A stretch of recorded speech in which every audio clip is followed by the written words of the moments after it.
Hi, everyone. Thanks for joining us today. We're going to get started right here at 11, so we'll begin now.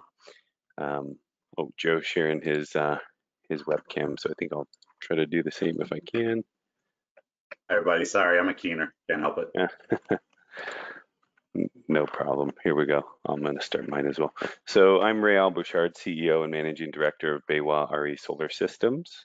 Hopefully I've met most of you. If not, look forward to in the future.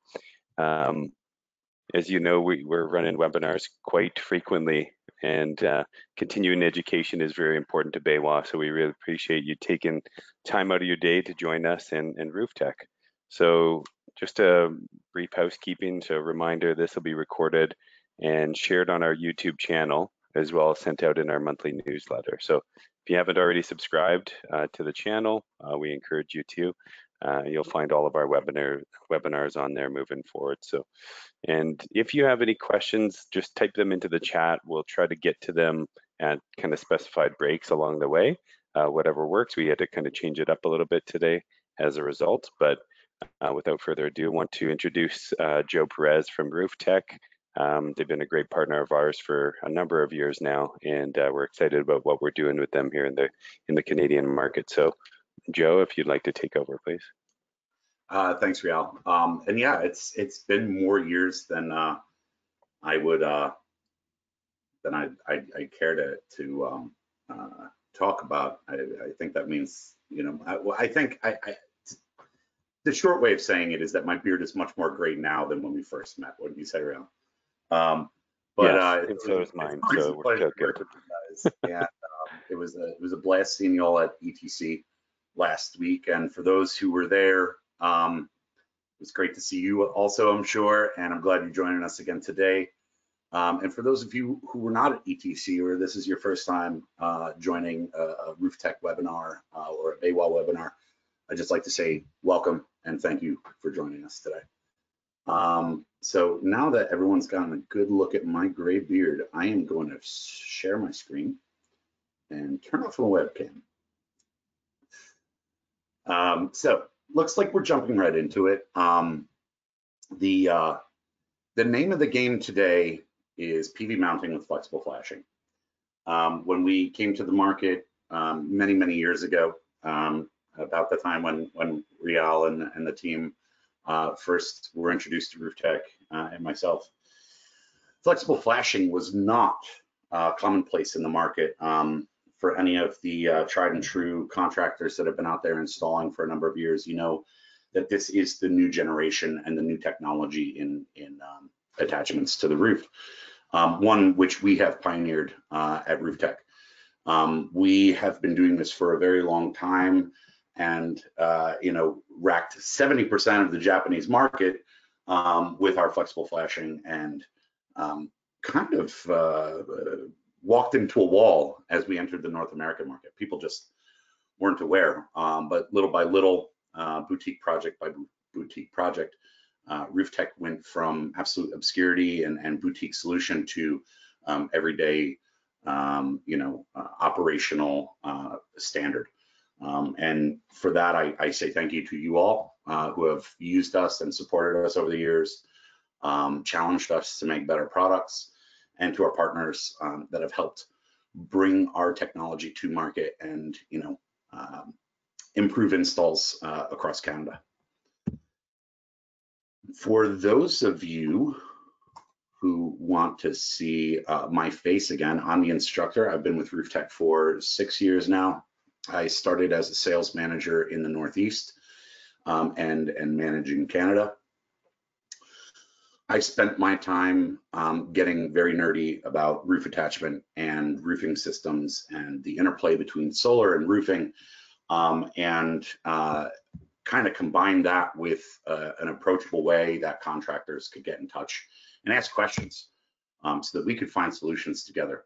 And I've really prided myself on the relationships that I've been able to build and the ease of building the industry that we've had so far. And so it's with much pleasure that I now serve as the sales director at Roof Tech. Guy Wellman who has been with Rooftech for a number of years also, has now taken over the Canadian market. So he's your everyday regional sales manager. And he is well versed with all of the technical knowledge, and normally would be running this webinar himself, excuse me, as well as the rooftop knowledge. So when you're ready to try out a new product and you would like a Rooftech trainer to assist you, Guy Wellman would be your man. And when I can, I try to get out there as well. But anyone who met me knows there's probably better places for me to be than on top of a roof. So today's agenda, we're going to talk about Rooftech. We're going to talk about the all-new RT Apex railless mounting system, the RT Mini everyone knows and loves. We're going to talk a little bit about code. We're going to talk about the AlphaSeal Technology, what made us the brand we are today, our team and services, applications that you might be seeing out in the field, and then we'll round it out with some Q&A. So remember to write down those questions as you go or send them into the chat, and we'll make sure to address them as best we can. Background of Rooftech, for all of you who know and those of you who don't, we're going to run through this rather quickly. Rooftech is a legacy roofing manufacturer in Japan. We've been at it for more than 55 years. We were established in the 60s with attachment technology, fasteners, underlayment, tile, pretty much all of the equipment that you would see in a modern roofing manufacturer catalog. We also worked in metal roofing quite a bit. In the 90s is when we got into solar, and we were the OEM and ODM manufacturer of racking for the big module names like Kyocera, Mitsubishi, Sanyo, Panasonic. Our president is Joji Suzuki. It's a family-owned business. We have been priding ourselves on the fact that we are not for sale, and we will not be gobbled up by the conglomeration that we've seen in the industry. And we pride ourselves on having our own warehouses, our own factories, and producing all on our own. Our testing facilities include our own almost megawatt array on our own roof. Our indoor facilities include everything you'd expect to see: load testing, weathering, salt spray, a hurricane simulator, and our mechanical load testing. We also have an outdoor testing facility in a few locations around Japan. As you might be aware, Japan is a subtropical climate, so we get everything from tsunamis and typhoons rather, on the coast, as well as in the mountains, receiving tons of snow. So it's a great microcosm of the things and the climatic factors that we're going to be finding in North America all exist on the tiny island nation of Japan. And so when we brought our equipment to market, we knew what to expect. One of the things that separates Rooftech from the rest of the pack is our attachment technology. Many of you who have used our products are aware that we're 100% code compliant. Not every AHJ is aware of that when they first encounter our equipment. All that takes is a simple email or phone call or conversation, and where we can, provide the certificate from the ICC. The ICC is the governing body over the IBC and the IRC, the International Building Council and the International Roofing Council. And this is where we draw our credibility in the world of roofing here in North America, specifically, where the 12-inch by 12-inch metal flashing has reigned supreme for 20 years. Our flexible flashing 100% meets the code requirements for flashing. It just does it in a different way.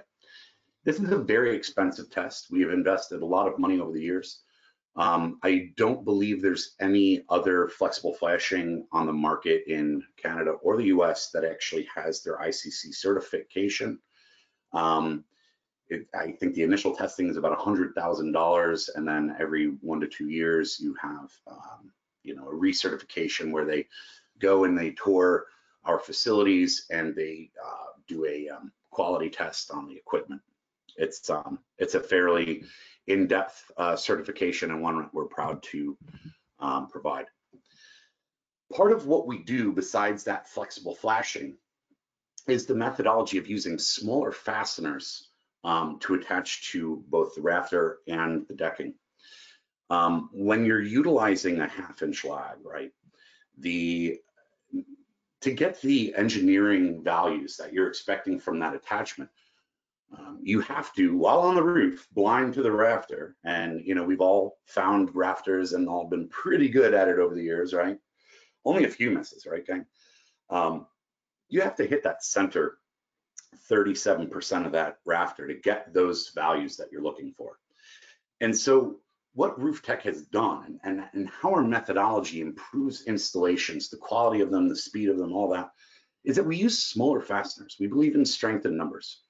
When you use a smaller fastener, per the National Design Specification for wood construction, you know, you have to have a distance of 1.5 times the diameter from the edge of the structural member that you're attaching to achieve the engineering value that you're expecting. And so smaller fastener means larger target. And as we all know, when you're looking for that rafter, you sink one of the Roof Tech wood screws to the top center of the RT Mini or the RT Apex. If you feel it hit the rafter, you put in the bottom center. That means you have 2 points of contact rather than one single lag that could be potentially driven laterally through different you know, wind and snow loading, thermal expansion contraction, just to name a few. So it's a fairly robust attachment that is proven both high quality in terms of the water intrusion or not allowing water intrusion, as well as its strength. So, you know, we see in the field, you know, with pipe flashing and attachments, you know, lags being driven down the very side of it or at an angle, and this could cause structural damage, blowouts, shiners. Those are some of the buzzwords that you definitely don't want to hear your inspector saying during their visit with you. And so, you know, with the AlphaSeal technology, we all but remove those types of terminology from an inspection. Long gone are the days of needing to sister joists because you've blown one out. These images were taken from Solar Pro. Now they're 12 years old, but you know the technology remains on a single lag bolt. Our stamped PE letters, not that it matters to the gang here north of the border, but we have stamped PE letters all across the US with the exception of the Dakotas and Wyoming. And that's really because no one's asked for it. I believe we have included Alaska, and this is just an old image. But all of the mounting options that you're used to, 7/16 OSB, 15/32 ply, directed 2x4 or 2x6 rafter, and then our offset attachment to the rafter, meaning if you go for that center hole and you don't feel it hit and you add the other 5 screws, when it attaches on the side to a rafter, you still need to add all 5 screws like it's a deck attachment, but you're actually getting the value of the rafter. There's only a nominal difference between the two, and we think that's pretty great. Now for Canada, we have, you know, British Columbia, Alberta, Saskatchewan, Ontario, Nova Scotia. We've just added New Brunswick and PEI, and I believe we're getting Manitoba on the board. So it shouldn't be too long. And once Quebec wants our, you know, equipment and there's a demand there, I'm sure that we'll be adding Quebec at that time. All of our instruction manuals, our install manuals are available both in English and French, as well as Spanish. We can't train in French. You know, like my French is horrible. I think Guy's is just as bad. But we can do our best, you know, and find a way to communicate. So the RT Apex, this is what we've been most excited about. When we brought this concept to the team at BayWa, it was an immediate, like, yes, we are interested. This solves a lot of issues for us and our customers. Contractors are tired of rails showing up busted, the expense of shipping rails cross country. There's a lot of value propositions there for everyone involved. Some of you might be, familiar with our Gen 2 product, which was very different than the RT Apex. You can utilize this equipment the same way you use the Gen 2, but we also have the expansion of utilizing splices and floating splices, which make it a very nice and simple solution. We have universal clamping. Besides the integrated bonding and wire management, we have universal clamping. So you're going to fit all your modules from 30 to 40 millimeters.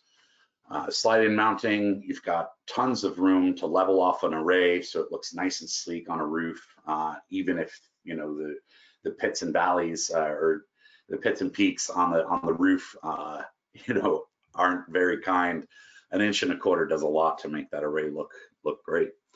And then you can utilize this just like your RT Minis on anything from a completely flat roof, which typically has some slope, like a half a step anyway, all the way up to 1212. You can utilize this at greater than 1212. This is just what we have pre-stamped for the provinces. Your installs can be done on exposed fastener metal, EPDM, TPO, and asphalt, just like all of our other equipment. And as always, it's 100% waterproof. Some of the reasons to go railless with the RT Apex in 22 and 23 is that, just right off the bat, we use less raw materials. Less raw materials are involved in the production and the deployment of this equipment. That means you can fit more kW on each shipment every time. It means that we're less dependent on, supply issues. Supply chain has wreaked havoc on solar installs, as we know, for the last few years. Going railless cuts a lot of that out. No waiting for backlogs at foundries, and also we're not, we're not held to the ever-changing dynamics of the commodity of aluminum. When this slide was created, aluminum was up 57% year over year. I think that's back down. I think we're only up 30% year over year. But at the end of the day, that price and that fluctuation and that raw is going to manifest itself in the bottom line of every one of your installs. And so the less of it that you use, the more stable your pricing can become. And from an operational standpoint, and as we seek to achieve the goals that are laid out in front of us, by 2030 and 2050, it makes sense to really key in on operations. And so that's one of the things that RoofTech can provide, less waste, decreased shipping and handling costs. In some cases, you can, forego midpoint inspections, and you've got a little bit of increased safety. I always say that the only thing that railless can't do is give you something to stand on a steep pitch, and that really holds true. And so when you're on that steep pitch, by all means, use that rail. But when you're not, there's no, dragging 14-foot pieces of rail up to a roof and making all those cuts.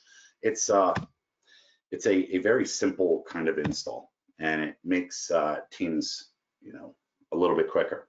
So let's talk about wire management, because that's one of the questions that we get most about how to manage or how to make the conversion from a rail, which makes it very easy to manage wires, to railless. And a lot of people have tried railless in the past. We tried that. We don't like railless. There's nowhere to put the wires, and I don't like the math. Well, a lot of people tried railless, but they've never tried a RoofTech railless. And what's nice about RoofTech when you're going railless, as we know, guys, there's ultimate flexibility with how we mount to the roof. So that means any mistakes that are being made, you've got a great opportunity to fix it rather simply and just keep going. So we have our integrated wire management trays. That's great for the Q cables on the end phase systems. You can also utilize this for your strings, and it just keeps everything nice and high off the roof. And as you're laying your modules down, your modules. You know, you're going to have your 1-to-1s mounted on the ground, or if you're using 2-to-1s or 4-to-1s, you can mount those separately on the roof and manage those wires based off your racking and your module frames using Heiko clips. And so there's a lot of techniques here that can make this very simple. But the point is that modules are coming to the roof ready to go. And that makes, you know, for less work on the roof. This is that 1.5-inch leveling ability. This was a video that was created by the Solar Slayer. I don't know if anyone's familiar with him on Instagram, but he's been a champion of the roof tech products for a long time.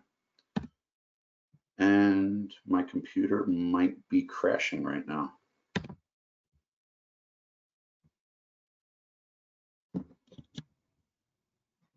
Hello?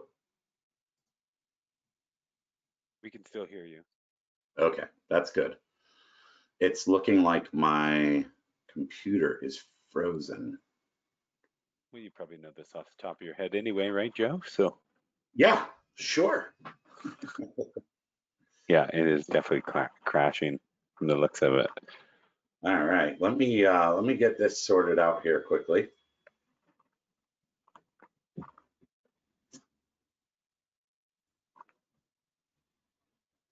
Just going to restart the program.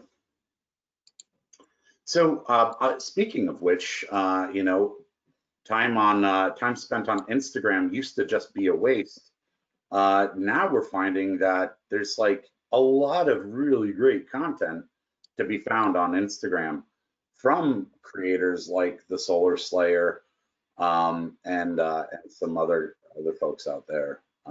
What they've been kind of bringing to the forefront is it's a lot of how-to field stuff, and I got to say I like that. It gives people an opportunity to see what other folks are doing, what works and what doesn't. So here we go. I'm just going to click right through that because apparently the video doesn't want to do what the videos do. So this was a ground snow load case study that we did up in in Colorado with 4 points of attachment, kind of like how we used to use the Gen 2 system. Like I said, you have the versatility to utilize the Apex system the same way. And as you can see on the diagram of the house, this is a hip roof. And a lot of times what we see on hip roof is on that hip, the rafters are running east and west rather than north and south. This is a great opportunity to use your 4 points of connection on a deck mount rather than relying on the rafter and splice attachments. You know, when you have these single rows of modules, or like you have this stagger on a hip roof, that's where that 4 points attachment comes into play. And I think it's really handy at that point. Otherwise, I am a firm believer in attaching to the rafter. And I know a lot of people would say, well, but that's why I use roof tech, so I don't have to find the rafter.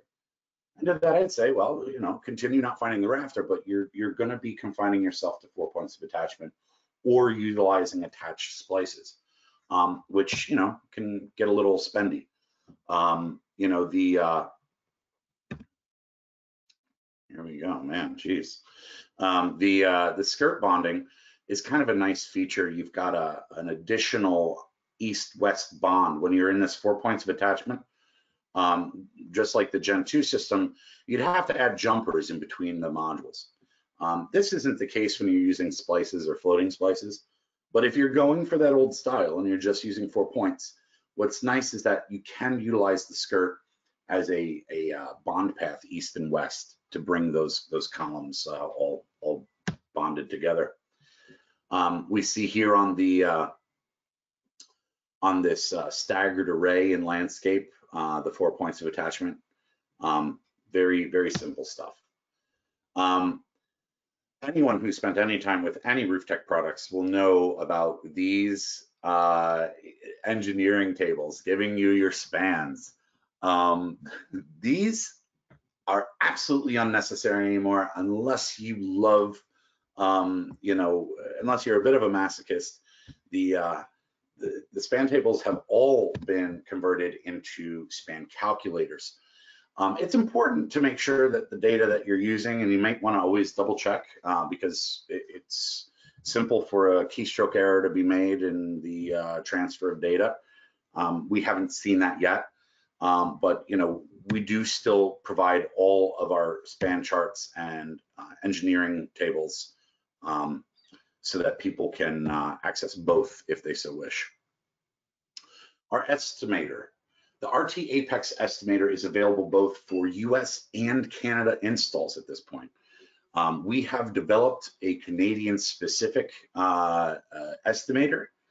I was under the impression, I've been using it for a few weeks now, and when we were at ETC last week, I did hear from customers saying that, hey, I want to get on there and design some projects. When's that going to be ready? And I said, well, it's ready now. Get on the internet, And they showed me they didn't have access. So I just met with our developers today, this week, since we've been back from ETC, and they said that they will be having this live on the website, I think as soon as possible. But at the end of this presentation, I can just click into the Canadian estimator so you guys can see the types of changes. For instance, on this page, you'll see Google Map or blank page, and it will say US or Canada. And so you select blank page in Canada, and then there's a button that says go. It's very simple to see where you want to go and what you want to do. And then when we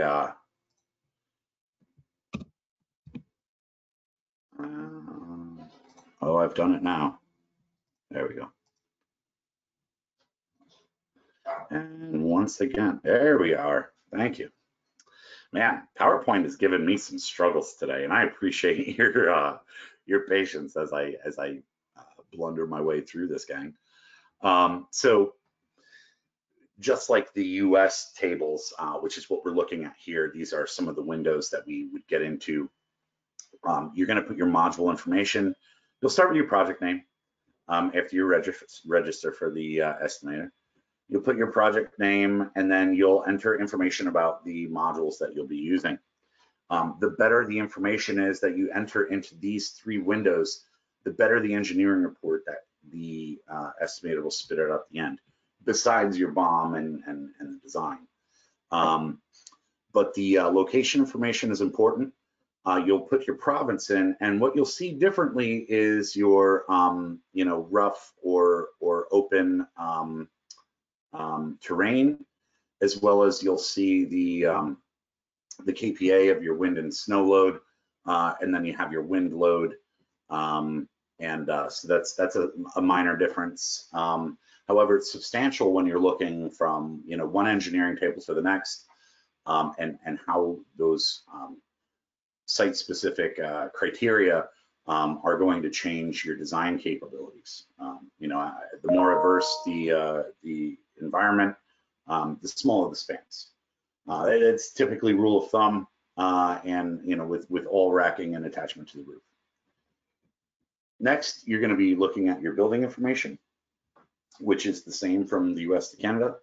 Your rafter spacing and how you want to attach, whether that's with plywood, OSB, rafter only, rafter with 90 millimeter screws, rafter with 60 millimeter screws. The hard part about creating our estimators is getting all of our engineering data into an easy to use interface, because there's so many ways that you can attach our equipment. There's so much flexibility in how you mount solar with our products. It becomes a mammoth, amount of data that needs to be put into every option. But this is an example of the parts view, and you get a little window here on the left of the layout. So as you're looking, you're like, okay, I guess this bill of materials looks accurate. You can kind of look back at your design and say, okay, actually that's right on. And so we see here in this bill of materials, you've got your bases, your middle clamps, your mid splices, your mid floating, and all of this is available. The skirts, the skirt bonding splices, and the end caps, they auto-populate. So if you don't want them on a design, or you're looking at 50 pounds of snow load or more, and you don't, your skirt would be, you wouldn't want your skirt on that. You would just cancel those out before you send them on to the team at BayWa. But it's really simple to use, and it's very intuitive. This is an example of the engineering report that gets produced. So you're going to get all your information on the modules used, all of the notes for the inspection, like your total area, the weight, and then it's going to give you your load used for your design. So all the criteria from your location of your project. So it's kind of nice. This is an array that's kind of utilizing all equipment. As you're designing, you'll be able to see the roof zones, and you can change the module to reflect where it sits on the roof, as well as a nice legend of all the equipment that's being used. There's really not any deck mounting here except for these two end splices, but anything filled in is going to be a rafter hit, and anything with a white center is going to be a deck hit. And then the color code is rather simple. It's green for the ends and reds for the mids, and all the three types of each. So pretty simple stuff. There's a pretty straightforward way to design your projects. Now, one of the important things to talk about is the addition of splices.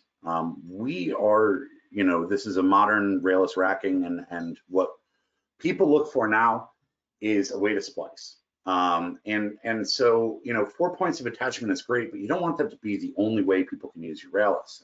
And that was one of the things that when we came to the States, or when we came to North America, we found people saying over and over again.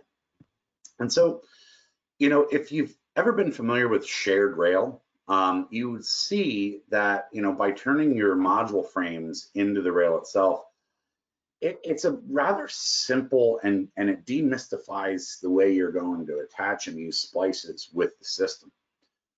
If you look at this eave row of the module frame, you'll see, every 48 inches, we're going to put a base. And in between those modules, we're going to float a splice, and it's going to draw those modules together and make them one complete structural unit. So when you look at this, rather than, oh man, the math is crazy on railless, and I don't know if my guys will handle it. What's nice is that it's always just a module plus an inch, module plus an inch, and it's an inch because the clamps are an inch wide. So it's rather simple. The splices are important. They offer both a way to utilize less material on the roof, as well as adding strength and bonding continuity. One of the standards at CSA is that all the modules, any module that you remove, the system has to remain bonded with that module removed. We talked about this when we all met for the BayWa event in Nova Scotia, and we talked about the fact that with the splices in play, you get that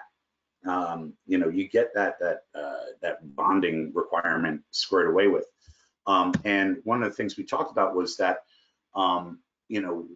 with railless, you can do away with midpoint inspections. We've been lucky enough to work with the folks at Nova Scotia Power, a jurisdiction that requires midpoint inspections, meaning they have rough-ins, right? So when you lay your bases and you attach your rails to the roof, you have to wait for those connections to be inspected. Well, when there's no rails, there's really not much to inspect because all your bonds are happening when you lay your modules down. And so this is a diagram that Chad Quist over at Nova Scotia Power put together for us that he shared with his inspectors when he's looking at a railless project with the RT Apex system. Essentially, it's a little bit different than how we do it in the States. But it's really meaningful, and it allows for a midpoint and an endpoint inspection to be done at the same time. That's eliminating truck rolls. That's eliminating days spent. You can get more projects done per week when you're only spending 1 day on a job. And so really simple stuff. the same kind of mentality as you're bonding your rails. You want to bond 50% of those rails. And so essentially what we're doing is we're attaching a bonding lug and a green, as you can see in this. And this is this sheet, this PDF is available. Obviously, we'll be sharing the PDF of the presentation, but this is available both through us and NSP for all my Nova Scotia installers out there. And so you can see they are utilizing clamps and splices, yeah, it's pretty simple and pretty spectacular to see that we can exclude 1 day of a 2-day install just by what racking we choose. So it's super valuable and powerful stuff. Hey, Joe, I yes, wonder sir. if we can, we do have a few questions. Do you want to take a few now or should we wait? Yeah, sure. Okay. There's one more of a comment, I think. I'd really like to see the details of how cable management and module fastening work. Okay. Yeah, maybe you've already covered that, but yeah, no, we can. Since that question came, let's. Oh, and I almost just like landed on it. So your wire management, when you're running your Q cable, so let's say you're using the Enphase product, or your Solar Edge, it's gonna follow the same kind of format.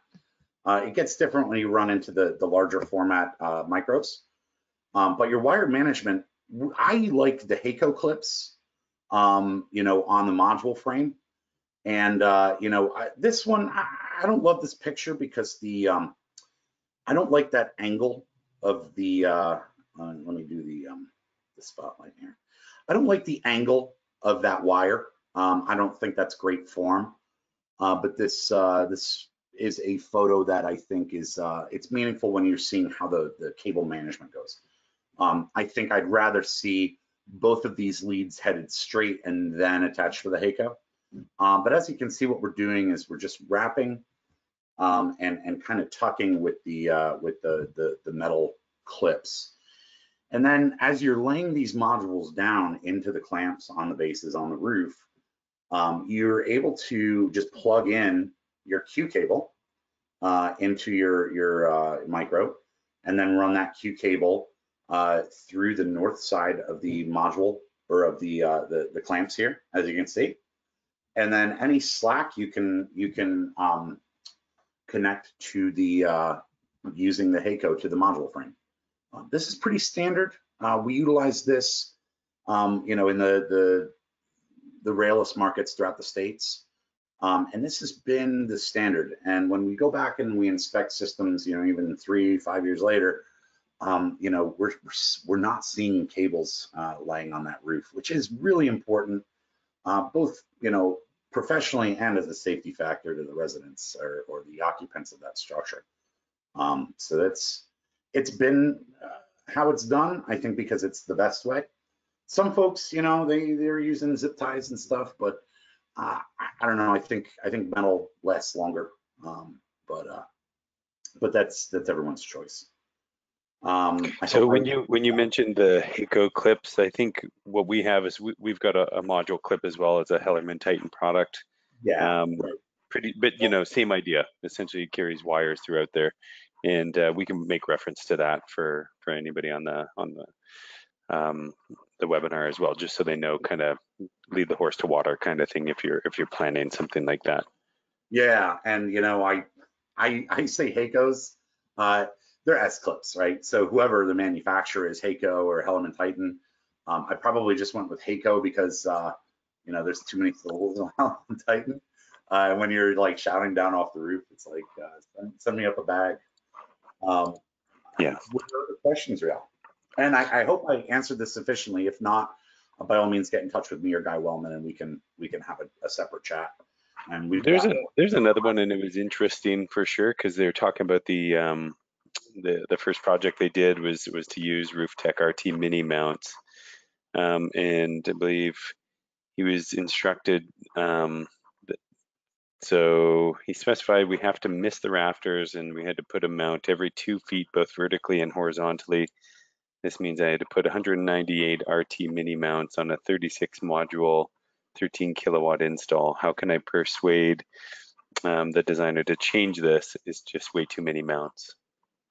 That is way too many mounts. Please, by all means, the last slide has our contact information. Okay, perfect. I would encourage that designer to get in touch with us, and be happy to. And for sure, they can also get in touch with their account manager here. We can facilitate that conversation. We do, regular communication with you guys, of course, and that would be something worthwhile our staff understanding as well. We all want to learn at the same time. So yeah, so that's great. and with that said, the staff over at BayWa, I mean, they've been utilizing and selling and consulting people on this product for so long.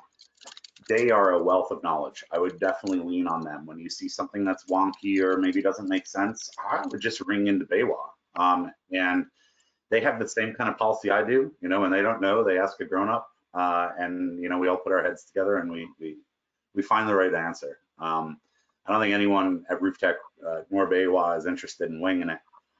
So by all means, lean on us and we'll get to the bottom of it. There's another good follow-up question. What would be your suggestion for an AP Systems inverter that covers 2 modules with one inverter and a larger trunk cable for wire management? So I'm glad you're asking this question. I don't have any photo assets. I've had commercial installers. I had a commercial installer do 3 megawatts on pitched roof down in Washington, D.C. And they didn't use one-to-ones, which is really common. With the one-to-ones are really common with the rails because it's really simple. You connect everything on the ground and you send it up. In this instance, we were using the APS 4-to-1s with the SEG 72 cell modules. And essentially what we did was we laid down the RT Mini, and in this instance, because I didn't have a better solution, we put a piece of strut and we attached the APS to the strut and then wire managed from there. And so we created a strategy where we were kind of laying those APS 4-to-1s in a strategic spot where we were going to be able to get all the leads to all the modules that they were going to be servicing. And it worked out pretty well. However, I don't have any photographs of this. And even more so, last week at ETC in Toronto, the RoofTech gang and the S5 team, we actually spent some time talking about solutions that they need and solutions we need, and we actually devised a really, really nice solution to this exact problem. So I would say if you're interested in utilizing the Apex and you want to use those large format inverters, check back with us. We're going to be doing an internal training at BayWa showing the team how to pair the S5 solution and the RoofTech solution to match these. And that's something we are working on right now. We're very, very pleased with what we're going to be able to do with that. And that's a good segue, just so everybody's aware, we are doing a roadshow at the end of November, and RoofTech's going to be there. So if you haven't already registered, it'd be great to have as many people here as possible. If you're not in this region, don't fear, we're going to be doing these roadshows kind of throughout the country as well. Pretty well, I think we've got one scheduled for BC, obviously the one for Edmonton, another one for Ontario, and then we'll be doing another one in Nova Scotia. So we've kind of just selected where we have warehouses to do them. But if there's any feedback and people would like to see something else in a different region, please let us know. We're definitely open to hearing that. Go ahead, Joe. I'll let you keep. Yeah, no, that's awesome, Al. The road shows have been fantastic. We utilize them in the States. It's great to be able to show people the equipment, on a roof, and that we can pull up to a warehouse or a parking lot, and that's worked really well. The BayWa team has been doing this also. I think it's great, and I'm hoping that what we'll be able to do is be able to share this solution with people at that event, so they can see how it all works. So I'll be getting with Guy Wellman to see if we can get that model made up. One of the other things that we have coming around the bend is the Roof Tech University. So this is, all the mounting information for both the Mini and the Apex, which is going to be really important for folks to check out because it's, a step-by-step video on how to use all of our stuff. And now that we have a nice, concise solution with solar-ready products, the 4-to-1 and 2-to-1 how-to will be addressed in that video series. So we're really excited about that. And like I said, this is a development that really is ongoing because we just kind of stumbled on it last week. So stay tuned and we'll be able to get those answers to you soon. Do we have any other questions or do we want to move on to the That's good. Let's move on to the next piece, Space. Thanks. Yeah, the RT Mini, excellent product, you guys. I know the Canadian market is very familiar with RT Mini, so we won't spend a ton of time on it. But what's great is that you can use this on the rafter or the deck. When you're using it on the deck, you're gonna get smaller spans, shorter spans, just like what the audience member who asked about the 160 bases on a 13 kilowatt system. That seems crazy. And if there was an issue with going into the rafter, I think my first question would be, what were those rafters made of? Why did we not want to go into them? And was the designer aware that no material is pulled or bored out of those rafters prior to the attachment of the bases to the roof? When it comes down to it, the RT Apex, besides being easy to use, is better for the structure because you're never removing matter from that rafter. And so because you're never removing matter from that rafter, you've got you're not reducing the strength of those rafters at all. So it definitely is a lot stronger. But with that said, you can, the bases are flexible.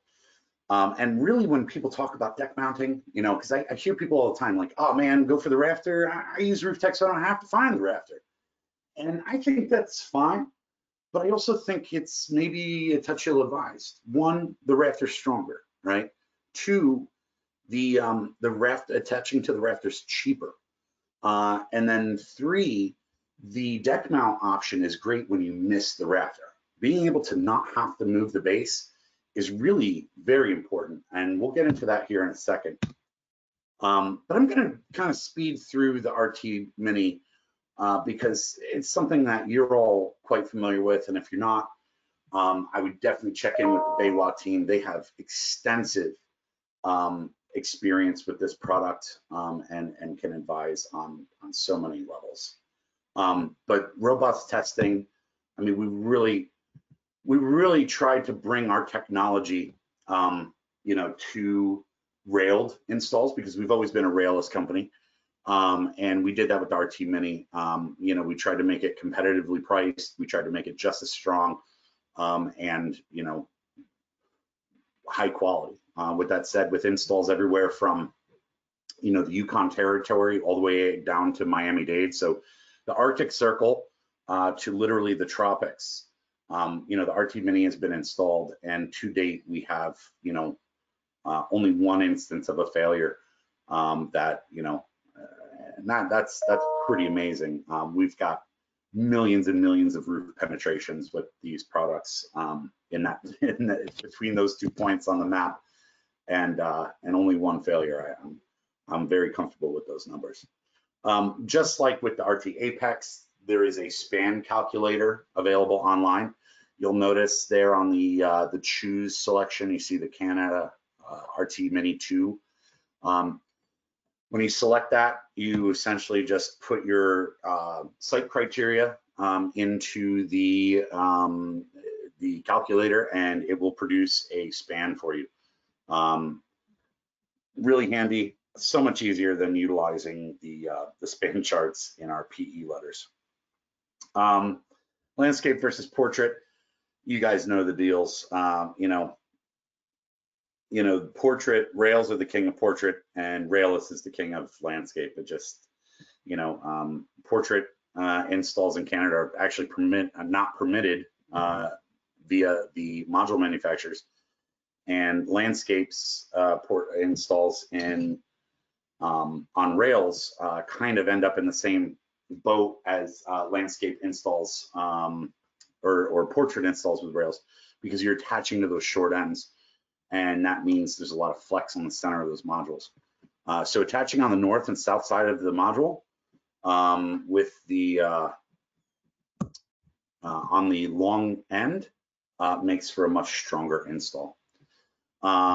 Your installation instructions for your modules are all going to be different, and I definitely recommend, if you ever see an issue with you know, your clamping zones, specifically with your railless, you know, it's worth a conversation. A lot of times module manufacturers, you know, oh, you want to rack railless? Okay, yeah, no, you can totally do that, and they'll send you the little white paper that they have for it. Another thing with module manufacturers is knowing their maximum cantilever.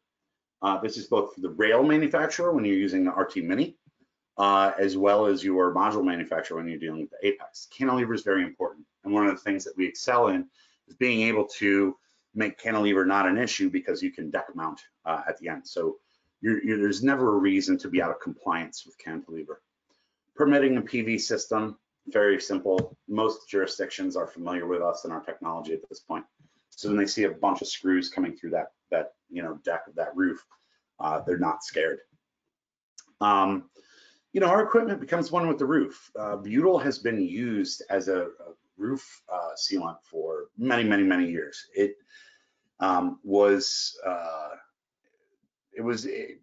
people graduated to caulk not because it was a better solution, it was just so much less expensive. Butyl is a very expensive compound. Our butyl, which is proprietarily our own combination, it's a copolymer of isobutylene and isoprene. It's really tough stuff. This has a service life. This is an old slide. This is over 30 years at this point. In our aging chamber, it's the carbon arc. It's one of our tests in our internal lab. They've had this stuff go up to the equivalent of 70 years in that chamber. Not that we would ever advertise this, but suffice to say that some of our first installs from '94 are still on the roof, and those attachment points are still waterproof to this day.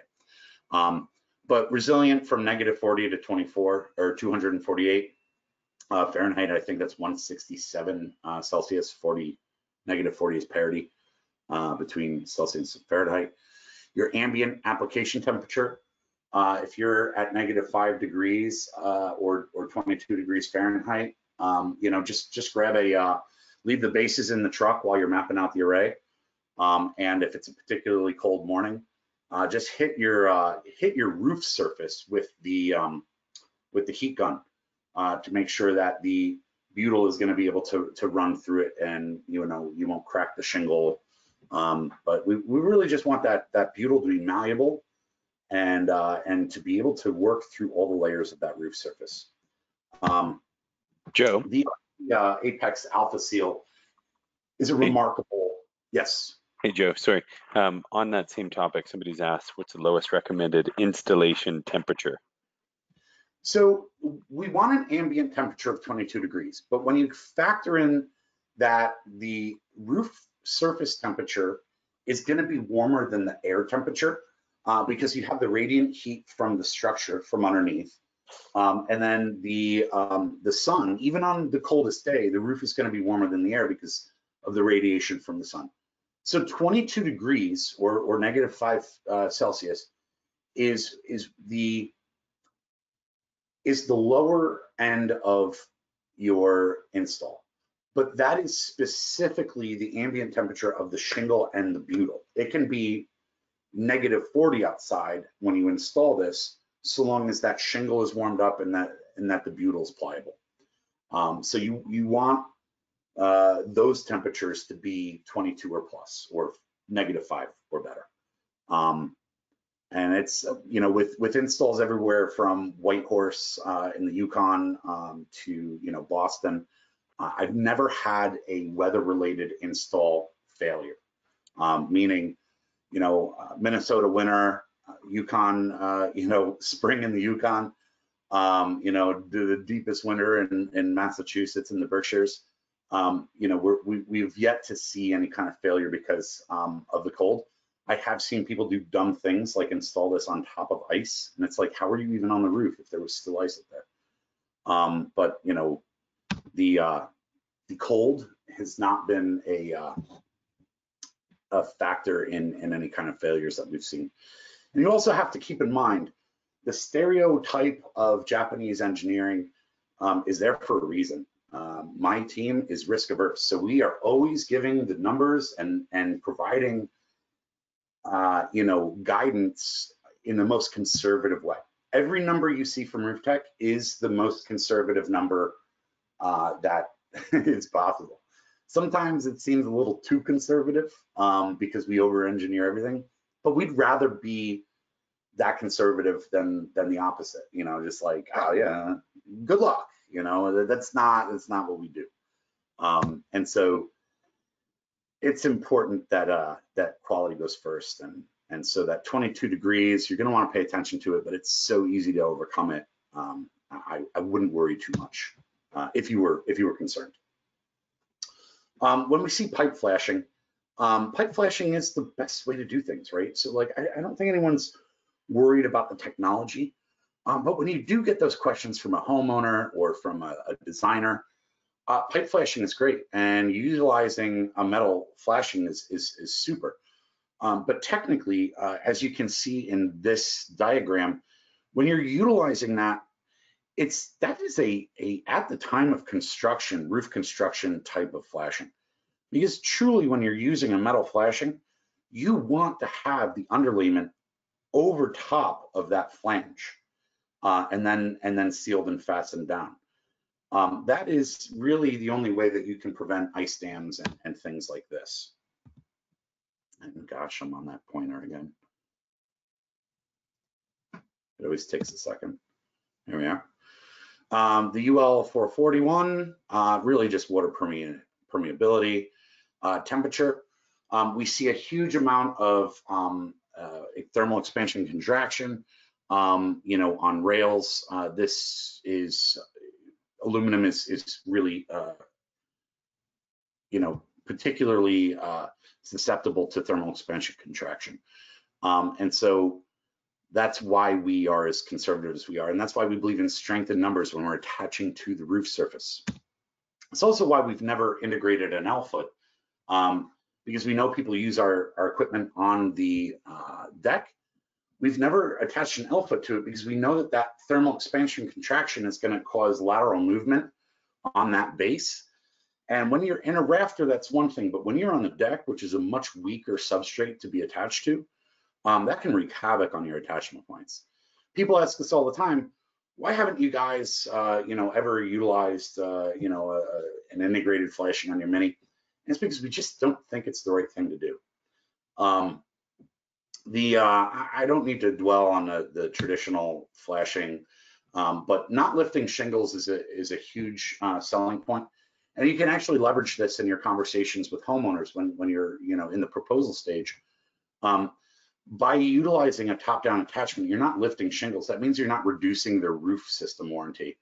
And there's white paper from most of the roofing manufacturers out there that will provide that same, like Owens Corning, Certainteed, Atlas. These are all brands that would prefer you use a top-down rather than an under the shingle flashing. Ice dams are a major concern, specifically for the northern states, and then obviously all of Canada. Having a top-down waterproof attachment means that you won't be having any issues from ice damming. Butyl is something that we use in Japan. We've been the OEM and ODM racking manufacturer for all of these module manufacturers. And, they've been utilizing our U-set system, which is similar to like a ZEP, if you guys are familiar with, because it's the clamps integrate into the module frame. It never really took off here in North America, but it's a really neat system. And if you're ever interested in looking at it, or a module manufacturer looking to differentiate themselves from the rest of the pack, that would be a conversation we'd be happy to have. But our testing facility has a fast forward weathering chamber, and it's pretty cool stuff. It allows us to artificially age things, and our butyl underneath, and the oxidation is going to occur on the outside, but all you're really flashing is that 5mm wood screw, and that is protected by the base and the other butyl. It makes it very nice. Butyl is it never becomes a solid, and so unlike sealants and caulk, which becomes solid once that cracks, it's useless. Butyl, because it's always a liquid, never hardens and so won't crack. And when you do get voids created by thermal expansion contraction or wind uplift or snow compression, and the dynamics of the penetration and the butyl and the screw change, that butyl is self-healing because it is a liquid. It will conform into those open voids during your next freeze thaw cycle. So it's a dynamic material, and it's been the secret of our success for the last 30 years of solar racking. Water resistance, I mean, you guys have all seen the underwater attachment stuff. I did a very gimmicky video at NABCEP a couple years back, really cool, but I'll admit it is gimmicky as heck, and but it really makes the point that utilizing this equipment, even in the most unlikely ways. I was attaching on plank, which has the ability to split rather easily. I attached on that underwater, and the attachment was secured successfully and without fail. We have received our high velocity hurricane zone approval, so we are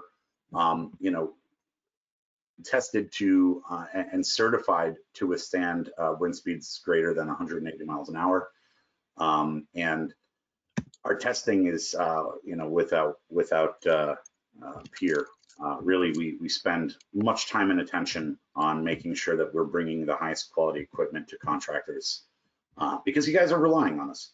And just like this photo that you guys have all heard me talk about before, the fine folks that are advocate for animal rights asked us to stop doing this, but in their honor, I use this photo as much as I can because I want to honor those goldfish who lived a very happy life for like a long time. Our GM had them in his fish tank for a long time, so their exposure to the petrochemicals were probably not a big deal, but they depended on RoofTech AlphaSeal, and I think they tell you that you should too. Online support page besides us and my team. You can find any document that you're looking for on our page. Obviously make sure that you are always putting your own personal safety before all else. No project is worth your life. And reach out for training. We do the estimator training, we do the warehouse training, we do NABCEP training. So if you need your continuing education credits, reach out to BayWa. They've been great at setting up these meetings and webinars so far. We're always happy to jump on roof or on a special project where you have specific needs. My team is always looking forward to the next time we can get on roof with the team. So hey, that's a good segue, Joe. You guys were talking about RT Apex last week at the show. Is that something you want to touch on? There was a promo, I believe. Yeah, so the RT Apex. So I mean, if you guys are willing to give this a shot, we've always provided free demos of the mounting equipment.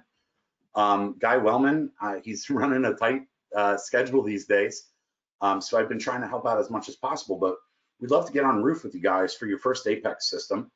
We can provide that complimentary, so you can get a good feel of the system. We try to ask that. It's a simple project. We'd like a square array on a single-story home. Try to make it as much of a teaching opportunity as possible. We'd rather teach you guys the equipment than worried about my big butt falling off of the roof. But at the end of the day, you know, we're happy to extend that opportunity to any contractor out there. So just get in touch with BayWa if you'd like to try the equipment. You know, we do offer that complimentary equipment and training. So if you're interested, let's get signed up and get it on the calendar. Just talking about. Was there also a buy one get one free, or no? Is that something that I misunderstood? Yeah, I mean, we do ask, we do like when folks, you know, commit to more than one system, because, you know, on your first day, anyone knows working with new equipment that, you know, anyone knows working with new equipment, and I've just got this leak case study up on there, so you guys can ingest that while I'm talking. Your first day on the job with a new piece of equipment, you know, it's never an awesome day. It takes longer than normal, and it's a little slow, and you're used to doing one thing one way, and you got to do it the other. That's why we like to do 3 projects, right? So we provide the first project free. You know, like we'll provide you the racking and make sure you get the training. But we do ask that you have 2 other projects online, you know, that you're going to get equipment for, because what we see is when people use our equipment 2-3 days in a row, they really have a very, very successful and enjoyable install experience. It has been time and time again. People get the most out of that training when they use it 2 or 3 times. You know, and then your teams will absolutely be masters after about 5 or 6. And then they're really going to be getting all the benefits of the speed, of the quality, the wire management, all of that kind of coalesces at 6 installs. And so that's definitely food for thought. And I appreciate you bringing that up, Rial. I never remember that people aren't always aware of our free demo program. Yeah, thanks to Jeff on our side for bringing it up. But okay, I know that we're a bit over time here, Joe, so I don't know if we want to wrap it up and yeah, where you're at. Did you want to touch on a few last things? You know, really the one time we had a leak, it was the perfect storm. It was a roof that should have been disqualified in the first place. It was, you know, it was a plank roof. The roof was rotten. The joists were rotten. And so I just kind of want to end it on, you know, our products are very high quality. And, you know, the one time, I mean, I don't know how many other manufacturers concern themselves with the leaks that people, you know, end up with on roofs. But we hold it very seriously because it's kind of what we do. And, you know, we work together on this. Honestly, there's a level of responsibility that we all have to take. We worked with this team. We retrained them. We spent some time on this roof, and we definitely helped them write this for the customer. But at the end of the day, this is a roof that should have been disqualified. Sure, it was a new roof surface, but that was an 80-year-old substrate on that roof, and those rafters were so dry rotted that the screws were just, every screw on this project was stripped. And so I really want to say that, you know, as easy as the equipment is, we all need to be doing the best job we can. And that means making sure that the project is going to be sound, not just for the installer, but for the homeowner for the long run. You know, we don't want to, the equipment's only as good as the foundation that we attach it to, right? So if that roof is shot, you know, do yourself the favor and inform your customer that you need a new roof. And, you know, and that's going to be true with any system that you put on top of it. I know this firsthand because, you know, when people have a leak or they report a leak, I personally go to the roof and I talk to these homeowners and I talk to these contractors, and I want to make sure that everyone's getting the best from us. And if there's one part that I can say is universal, doing the best job we can for all the stakeholders. You know, that's what we do for a living. That's why we spend time. That's why we're up late, and that's why we're up early. So by all means, lean on me and my team to help do that, and you know, we'll be there for you. That's awesome. Thanks, Joe, for taking part. I take that you're done already. You're good. Didn't want to cut you Yes, off. sir. Yep. Guys, gang, I appreciate you all being here, spending the hour plus with us. If you have any questions, feel free to email the gang at Baywa or myself, or call the numbers that you see on the screen. We try to be available for everyone all the time. Absolutely. Great support from Roof Tech as always. So once again, so the presentation's been recorded and will be available on our YouTube channel shortly, as well sent out in our next newsletter. So if you have any questions that are, that come to you a few hours, few days after, please reach out to your rep. We'll be able to facilitate a response from Roof Tech pretty quickly for you. So just a reminder, we have lots of Roof Tech stuff in stock across all of our warehouses here in Canada, and encouraging everybody to check out our web shop for specs, install manuals, inventory pricing, all of the above, and check out our webinar schedule as well. So thanks again, everybody, for attending. Really appreciate your presence here, and have a great rest of your day. Thank you. Thanks, everyone.